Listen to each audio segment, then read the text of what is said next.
In the upper echelons of society, there is a conversation happening that you aren't invited to. It's not about the next stock market rally, the latest AI breakthrough, or the colonization of Mars. It's a conversation about the end. But for the people who control the world's wealth, the end isn't an inevitable tragedy. It's a logistical challenge that can be solved with enough concrete, steel, and secrecy. While the global population is told to reduce their carbon footprint and stay optimistic about the future, the architects of our digital age are quietly and frantically heading for the exits. This is the Great Disappearing Act. Across the globe, from the volcanic islands of Hawaii to the jagged peaks of the New Zealand Alps, the 1% are vanishing. But they aren't going to another planet, at least not yet. They're going 30 feet deep into the very Earth they helped shape. Why would a man like Mark Zuckerberg, who owns the communication lines of 3 billion people, spend over $100 million on a fortress with its own energy and food supply? Why would Sam Altman, the mastermind behind OpenAI, keep a survival bag packed with gold, antibiotics, and gas masks? They aren't just preppers with tinfoil hats. They are the most informed individuals on the planet. And they are building lifeboats. Today on GriotVibe, we strip away the NDAs and the high-security fences. We are going to explore the massive underground cities being built right now. We will uncover the terrifying event they are all preparing for. This is the truth behind the Billionaire Bunker trend, the moment the world's elites decided to abandon the social contract and save themselves. Our investigation begins on the island of Kauai, Hawaii. It is one of the most beautiful and remote places on Earth. But beneath the surface of a massive 1,400-acre estate known as Ko'olau Ranch, something chilling is taking shape. This is the private project of Mark Zuckerberg. For years, the local community wondered why the Meta CEO was buying up thousands of acres of ancestral land. The secrecy was suffocating. Workers on the site were forced to sign strict non-disclosure agreements. If a plumber mentioned the project to his wife, he could be fired. If an engineer posted a photo of the construction, he faced legal ruin. But leaks are inevitable when you build on this scale. The blueprints reveal 2 massive mansions connected by a tunnel, but it's where that tunnel leads that matters. It descends into a 5,000-square-foot underground shelter. This isn't just a basement, it's a self-sustaining ecosystem. It features blast-resistant doors made of reinforced steel and concrete. It has its own water tank system, 55 feet in diameter and 20 feet tall. It has massive food production facilities, and the entire compound is designed to be completely off-grid. Think about the psychology here. Why Kauai? In a global collapse, an island is the ultimate tactical advantage. It's a natural moat. It's thousands of miles away from the chaos of major cities. If the global supply chain breaks, if the grid goes dark, Zuckerberg's ranch remains a functioning island of civilization. While the rest of the world struggles with the basics of survival, the king of social media will be 30 feet underground, protected by private security, eating food grown on his own land, and drinking water from his own wells. This isn't just a vacation home. It's a statement of no confidence in the future of the United States and the world. If Hawaii is the fortress, then New Zealand is the lifeboat. For the Silicon Valley elite, New Zealand has become the ultimate plan B. It has reached a point where the phrase "buying a house in New Zealand" is shorthand in the tech world for buying a survival pod. Peter Thiel, the billionaire co-founder of PayPal and one of the world's most successful venture capitalists, famously secured a New Zealand citizenship in just 12 days, a process that usually takes years. Why the rush? Thiel, along with many of his peers, views New Zealand as the Goldilocks zone. It's far enough away from the geopolitical tensions of the Northern Hemisphere, it has no nuclear power plants that could melt down, and it's rich in the 2 things that will matter most in an apocalypse: fresh water and fertile soil. Sam Altman, the CEO of OpenAI, once told The New Yorker, "I have a pact with Peter Thiel. If the world ends, we fly there."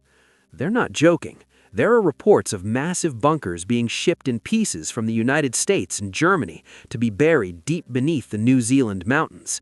These aren't just shelters, they are high-tech repositories of human knowledge and wealth. Billionaires are buying up entire valleys. They are hiring private military contractors to staff their estates.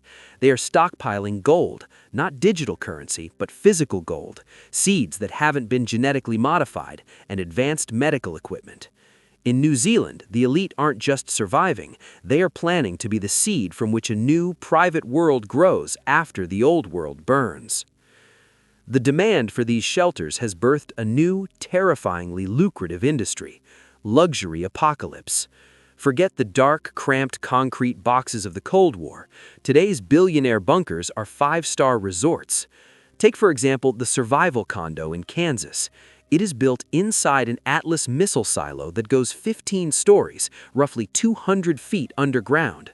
The walls are 9 feet thick, made of epoxy-hardened concrete that can survive a direct nuclear hit. A single unit in this silo costs upwards of $3 million. What do you get for that price? You get a cinema, a library, a surgical suite, and a swimming pool with a water slide. But the most haunting feature? The windows. Since you're deep underground, there is no natural light. Instead, the walls are covered with high-definition LED screens that play live footage of the surface. You can choose to see a sunset in Paris, a beach in Maui, or the forest outside the silo, all while the world above you is in ruins. Then there's the Oppidum. Located in a secret valley in the Czech Republic, it is touted as the largest billionaire bunker in the world. It features a private helipad, massive underground gardens, and a wine cellar. It is designed to sustain its residents for up to 10 years without ever opening the door. These companies aren't selling safety, they are selling normalcy. They are promising the elite that even if the world ends, their lifestyle doesn't have to. You can still have your vintage wine, your high-speed internet, and your luxury bed.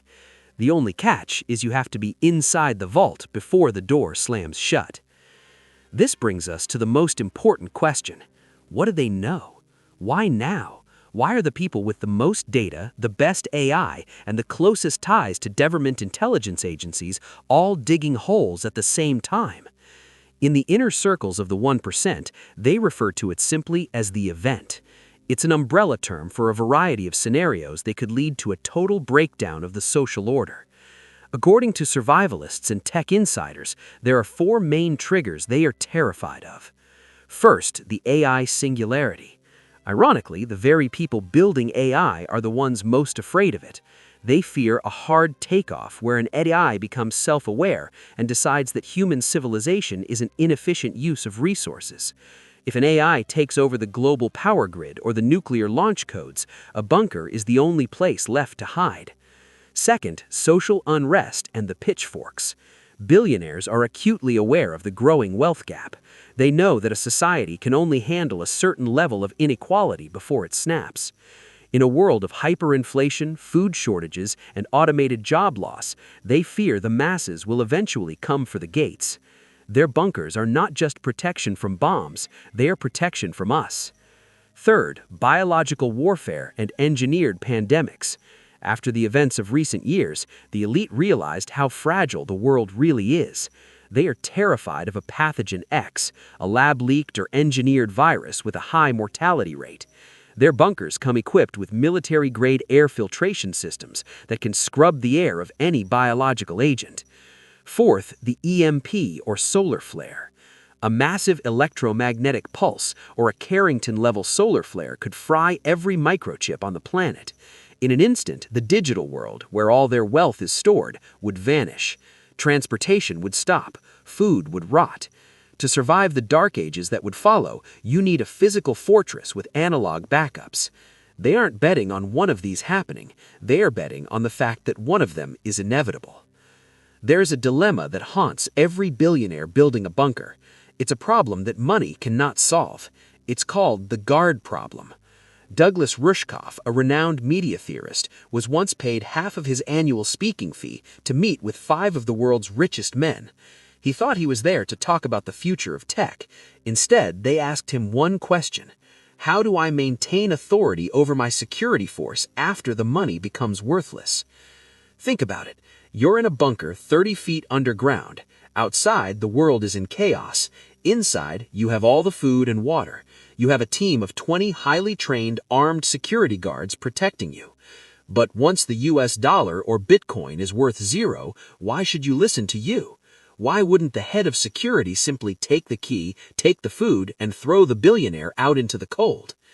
The solutions these billionaires discussed were horrifying. Some suggested using disciplinary collars, electronic devices that could deliver a shock if a guard disobeyed. Others suggested building food locks that only the billionaire could open via a biometric scan or a secret code. They were essentially discussing how to turn their security force into slaves. This is the true face of the bunker trend. It's not just about survival, it's about the desperate, frantic attempt to maintain power when the structures of power have collapsed. It reveals a deep, fundamental distrust of other human beings. To the 1%, everyone else is a threat.